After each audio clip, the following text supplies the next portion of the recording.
বজাত ধুবুৰীত সুৰক্ষিত অসমৰ বাবে বাটৰ নাটৰ 2 কাৰ্যসূচীৰ শুভাৰম্ভ।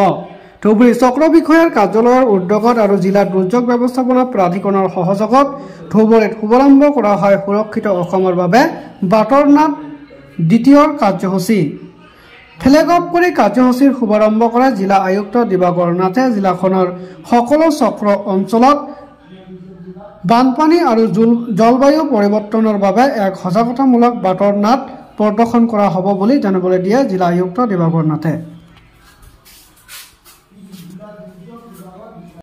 ফালৰ পৰা আজি আমাৰ ধুবুৰী জিলাত বিভিন্ন ডিজাষ্টাৰৰ এৱাৰনেছৰ কাৰণে এখন বাটৰ নাটৰ ফ্লেগ অফ কৰা হৈছে আৰু এই যিটো বাটৰ নাটৰ টিম আইডেণ্টিফাই কৰা হৈছে তেওঁলোকে গোটেই জিলাখনৰ গোটেইকেইটা চাৰ্কেলৰ টোটেল 60খন লোকেশ্যনত গৈ তেওঁলোকে এৱাৰনেছ ক্ৰিয়েট কৰিব আৰু গোটেই পাৰপাছটো এইটো হৈছে যে ডিজাষ্টাৰ মেনেজমেণ্টৰ লগত আমাৰ যি লোকেল কমিউনিটি আছে তেওঁলোকৰ পাৰ্টিচিপেশ্যনটো আৰু বঢ়োৱা আৰু যিবিলাক ডিজাষ্টাৰ ৰিলেটেড ডুজ এণ্ড ডোণ্টছ আছে সেইবিলাক যাতে